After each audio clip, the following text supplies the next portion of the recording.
Hello my dear friends, and welcome back to another video. So over the last week we've had quite a bit of news for Skeleton Crew. Jason at Making Star Wars has been revealing what we can expect from the series, and in my last video on the subject, we discussed the role of Thrawn, overlaps with the Ahsoka show, and how both Mandalorian spin-offs are going to be exploring what is known as the New Beyond, a new galaxy if you will, a brand new area of space that we've never seen in the Star Wars franchise. They also told us that Skeleton Crew is going to deal with a multifaceted perspective on the Force. We're gonna see a new type of Night Sister, which they like to call Light Sisters, because they use a form of magic that we've never seen before, and this is something that they believe Thrawn is trying to harness for his new army. By the sounds of things, Skeleton Crew is going to be weird and wonderful, mixing elements of space opera with fantasy, something very unique and very experimental. Well, today my dear friends, we have some more updates for the show, some in-universe tidbits, but also some controversy outside. Let's begin with the latter, the bad news. Now this concerns the people who make up the crew of the show. The unsung heroes who deserve so much more than what they get.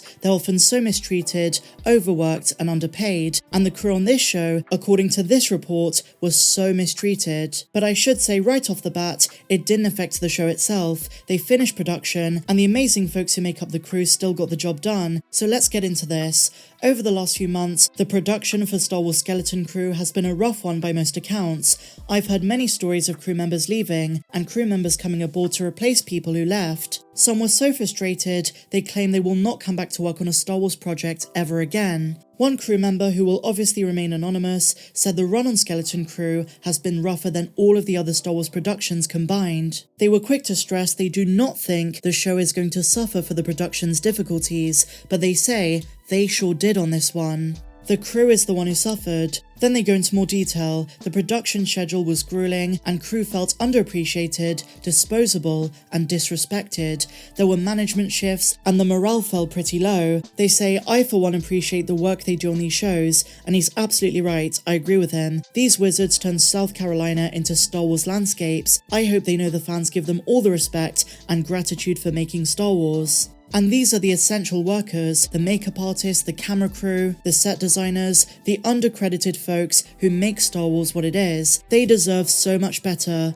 And so now we come on to the actual in-universe tidbits. We have information for Jude Law's character. They say he's a teacher, and the show is like a field trip into and out of the known Star Wars universe. Jude Law's part instructor of the students, the ones lost in space, but also part Bran in the Goonies. And here's a big bit, they're going to contend with pirates in the unknown territories. Now just keep pirates at the back of your mind for just a moment, we're gonna come back to this in a second. They say the journey takes them through rough spots and to opulent places. For the alien lovers out there, Making Star Wars glimpsed a photo really briefly of the masks for the show, and he says there are a lot of classic alien species from the original 6 films. He saw Weequays, Baradas, and I assume he means Clutunians, Mon Calamari, Rhodians, you name it, the greatest hits were there. One Weequay looked a lot like Hondo Ohnaka, a huge piece of information, and if we're getting pirates in the series this would make sense, but he says he can't confirm it's him. He says it looked just like him, and he is very hopeful, so fingers crossed. And Jim Cummings, the man of a million voices who voiced Hondo in the Clone Wars and Rebels, did say he would love to see him in the Mandoverse, so hopefully Skeleton Crew is the place to do that. Making Star Wars finished the article by saying, rumours suggest the show intersects with the Ahsoka series to some degree, and it sounds as though the Space Goonies will have an educational time out there in the stars, with Jude Law's character as their mentor. So really fascinating stuff. That means Hondo might appear. I get to that in the next part of it, where I talk about how I've seen like all of these masks and all of these costumes, and some of them, not all of these aliens are pirates, for the record. Like some of them that are clearly pirate-like, and have Hondo Ohnaka vibes. The Hondo Ohnaka mask for a Weequay, the reason why I think it's him is that it has a cutout for goggles to be affixed to the face.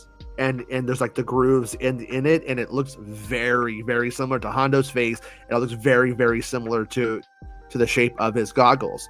Now the thing going against this is, number one, nobody said it's Hondo. I asked if it's Hondo. They don't even know who Hondo is. Like, you ask a crew member if it's Hondo Ohnaka, they're like, I don't know what you're talking about.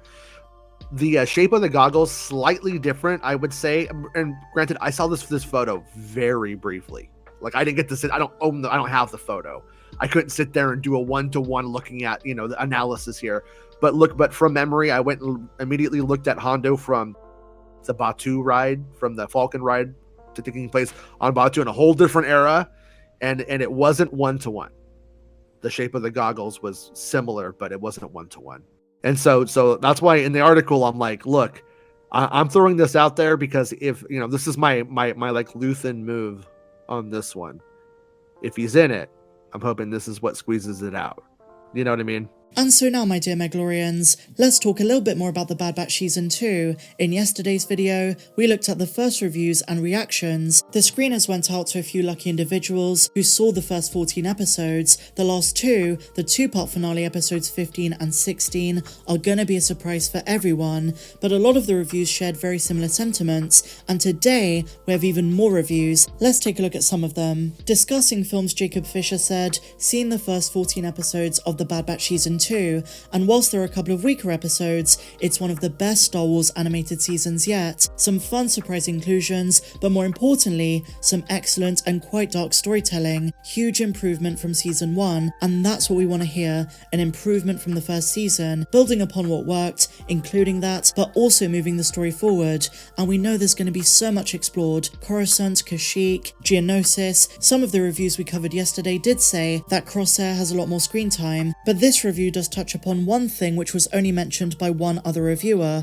weaker episodes. There are going to be a few filler ones, but that's the nature of animated Star Wars. Now, I do think these individuals who've been able to watch all 14 episodes of the 16 in one go are in a privileged position, because they get to see the emotional continuity throughout the episodes, and it's very different to what we have, the format of waiting week to week, where the continuity is slightly cut off until we can go back at the end and rewatch all of them. So when we have a filler episode, that preoccupies our mind for an entire week, whereas if you get the whole season in one go, you can just press on and see the overall picture a lot quicker, and it's much more satisfying. Now, you could argue there's no such thing as filler episodes. Dave Filoni always said, everything is there intentionally, even if the payoff is much later, and once again, a review mentions the darker storytelling. The same thing is reflected in the Laughing Places review, where they say that it retains the same entertaining mix of action and light-hearted fun as the first, but there are also some very dark moments and serious themes at play. And to finish with two very positive reviews, the Sky Talkers podcast say, "We've seen some episodes of Season 2 of The Bad Batch, and not only is the animation breathtaking and beautiful, but it felt great to be back with our favourite rogue clones. The premiere is an exciting kickstart to the season, the 2-episode premiere." And finally, the Direct Zone Savannah Sanders said, "Season 2 of The Bad Batch continues Lucasfilm Animation's tradition of exploring meaningful, complex themes within the boundaries of a family-friendly Star Wars story. Omega is on the fast track to becoming the next Star Wars icon, and the animation is stunning. And I've got to say, the animation quality since the Clone Wars Season 7 has been absolutely phenomenal. Tales of the Jedi was awesome, The Bad Batch Season 1 as well, so hopefully Season 2 follows suit. Really great stuff." If you enjoyed this video, please be sure to give me a big fat thumbs up, subscribe if you're new, and if you want more videos not found here on YouTube, while also getting your name at the end of my videos, then click the link down there in the description. But until the next one, guys, may the Force be with you always.